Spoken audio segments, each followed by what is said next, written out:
Hi everybody. So, as you can tell, we're doing an auto this week. I thought, given the fact that we're doing an auto and it's the first time, and this one is such an interesting one, I'm shooting this in a slightly different way because I want to do a quick teardown to actually show you how clever the design of this gun is. So this week's review is the Benelli Rafaello Supersport. This is a 28-inch sporting semi-auto with this polished chrome action. It's a straight blowback design, there's no gas system. The barrels are ported as standard. You get these extended chokes, 5 of with the kit. Plastic dipped stock and forend. And to be honest, this is pretty much the only thing I don't like about the gun, if I'm honest. I have gotten on really well with this gun. But the only negative point I can come up with is this finish. So obviously somebody somewhere's thought black plastic isn't going to look terribly premium on a sporting piece, so we'll dip it and we'll put a pattern on, and they've put a carbon fibre pattern on. And to be honest, plastic that's been dipped to look like carbon fibre I think looks awful. I think if you're going to do this, to be honest, there's a world of sort of geometric patterns or whatever. You can go crazy and put something interesting on this and make it look really nice. Don't try and pretend that it's carbon fibre, or indeed definitely don't try and pretend it's wood. Anything that's a dip pattern, do something interesting. However, that's kind of it. I literally can't think of anything else about this gun I don't like. Okay, niggles. It's an auto, so the trigger isn't as good as it could be, but to be honest, it's probably the best auto trigger I've ever shot. And this, the bolt release is a bit on the small side. However, I gather you can get an aftermarket one to make it oversized. Same with the bolt carrier handle. So I guess you could change that. The gun comes with sling swivels already fitted, so you've got fore and aft. The ported barrel is, as I said, as standard, but apparently it can make the gun quite noisy. I didn't notice it, but I did actually get a few comments from people I was shooting near today who mentioned, oh, it's noisy that, isn't it? So clearly it does affect the noise of the gun. And I think if you're wanting to shoot this at any pigeons or anything, I think you might find this shiny finish probably a bit glary. There are cheaper versions of this gun that come with a matte finish. I guess that's probably where you'd be headed. But as an actual auto, this design I think is absolutely corking and deserves particular recognition for balance. As you'll see in a second when I take it apart, this gun balances absolutely amazingly well, for not just for an auto but for a shotgun. I think this deserves real recognition. Took me a bit of getting used to because it's very light. Coming from my gun, it was definitely a change of pace, but yeah, this is super pointable. You can place it exactly where you want it to be. Really interesting gun to shoot. The recoil pads are interchangeable, but apparently I think they're £85 each. So I think probably getting one fitted to you in the shop is a great idea. The step rib system's interesting. They've gone for this wee step rib. Doesn't look like high rib to me, but just it shortens the sighting plane slightly, because at the end of the autos you feel a very long sighting plane. You do get a mid rib and a front rib. Mid bead and a front bead, red front bead, silver mid bead. To me, it just felt like any other bead system. It points very well. So let's take it down. This gun has had 150 cartridges through it today. I took it out on a sporting layout, shot 100 with it, enjoyed it so much I took it around and did another 50. I'm going to take it apart right in front of you so you can see A, how it comes down, and B, how clever the design is, because you're not going to believe how clean this thing is. And I'm risking taking the bits on my nice new lovely Bywell mat. So I'm going to take the forend off first. Look at that, nothing. No dirt in the forend, no dirt in the mag tube, nothing. Take the barrel out. Again, this is pretty damn clean. This thing's really clever. If we release the bolt under tension, obviously you don't let it slam forward, so I'm going to allow it to move forward of its own recognizance. We can then take off the top of the receiver, which comes out for cleaning, which was really handy, if I'm honest. That's what a cracking bit of design, because obviously yourself, if you've ever cleaned an auto, trying to get in there to clean that is quite difficult. And then the bolt just slides right on out on these rails, and that's it. Look at how clean it is. Obviously there's a bit of gink on there from unburnt powder and whatnot, but that's amazing for an auto. Yeah, straight away we've got it to bits, enough that you can actually get in there to clean the trigger and the mech. That, to me, that's a cracking piece of design. That is really, really good. Very, very impressed with that. So now I'll show you how to put it back together again. Just as simple. As you can see, by the way, this is a nice time to show you the rotating bolt mechanism. It is a nice strong lockup on this that locks up into lugs in the barrel.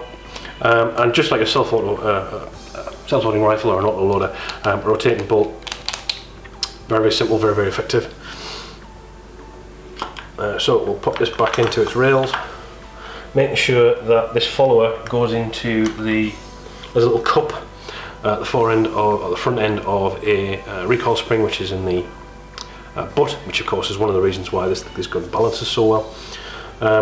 Top of the receiver goes back on, which locates in like that. At that point we will,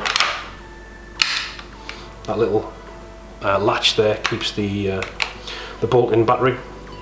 We now put the barrel back on. Just slide in like that. Forend. And then. So you've seen me take it to bits. Now let's talk about how it shoots. This is a really nice gun to shoot. It's notable, by the way, that this recoil pad has a very unusual shape to it. These scallops apparently are handed. You can buy left and right handed pads, and the gun does come with the Benelli shim system that's like very similar to the one on the 828U, where you can alter cast and pitch and drop and all the rest of it by simply shimming the gun and moving this around as per your sort of personal requirement to make it fit you. I really like it. As autos go, I think if I was going to have one, it would be this one. What a really nice gun it is to shoot. Like every other auto, if I was going to point at a single sort of problem with it from that perspective, you do have to reach a little bit to get to the trigger. I don't know what it is about autos. They're not quite as, maybe I'm just a mutant with tiny stubby fingers, but I find I have to reach a little bit, so I have to slightly change my grip, where I would normally hold the gun a little bit further down. I have to move my hand up a touch to get to the trigger. Other than that, what a corker. Comes up really well, fabulous balance, just can't compliment it enough in terms of balance. It's absolutely beautifully balanced. It moves, you can pretty much place it wherever you want it to be. Took a bit of getting used to when I'm used to the kind of really heavy Krieghoff. This is a completely different gun to shoot, but as soon as I had about 20 or 30 through it and started to get used to how very mobile and how very pointable it is, I really started to get on with it. Like I said, had a lot of fun with it today. Took it out again. This checkering pattern, a little bit rough. You can definitely feel it on you, but I guess most people wear gloves when it's weather's bad, and then the cold would make it uncomfortable. But no, this is a properly stunning tool. 1,750, I believe. If you were to buy one at Bywell, I believe there may be a price increase on the way. Brexit is a thing, but I think if you're in the market for an automatic, you should definitely consider one of these over pretty much anything else that I've shot. I have owned quite a few autos, and they've sort of come and gone, usually down to either balance or ergonomics. Worth noting, additionally, by the way, that you can, as well as the different sizes, lengths of butt pad, you can get a comb razor. You can get a comb razor to turn it into more of a Monty stock, which can sort of lift your head up a touch if you have a sort of a high cheekbones or a tiny head or whatever. But this seems to fit me as it is, just spot on. Just weighed it out of interest. £7 4 ounces all in, unloaded obviously. It is light, but it isn't, for being light, it doesn't make it feel fly away. It's just so well balanced. I think balance is absolutely everything with guns, to be honest. And this balances so well. The weight is sort of negligible. It doesn't matter that it's light. One thing is worth noting, the recoil impulse on this thing is really interesting. It doesn't feel like shooting an automatic. I know that sounds weird, but it genuinely doesn't. Something about the fact that it is purely recoil operated, so there's no mech up here, it's all back here, and it will cycle absolutely anything. I have had 21s, 28s and 24s through this with no problem at all. You couldn't tell, obviously, apart from the amount of recoil that was perceived, but this gun just spits them out, no problem at all. You shoot anything through this. I gather it will also take 3-inch 50s, no bother. But the recoil impulse is really interesting. It has a really much more of a sort of an impulse than the sort of more gentle kind of, I guess if you shoot a gas operated auto, you kind of can almost feel that kind of wheezy, that's not a way of saying it, but you can feel the gas operating and you can feel the bolt moving. With this, it's just bang. For all it's not the fastest, I think that's probably the SX4 claims that, but you can't feel it. It doesn't feel like there's a lot going on. I didn't notice, as I have with other autos, the kind of movement, which kind of sometimes puts you off. To me, it just felt like shooting just any other gun. It was a genuinely impressive tool. Really, in conclusion, you don't want to get one. If you're looking at somewhere else, don't get one of these.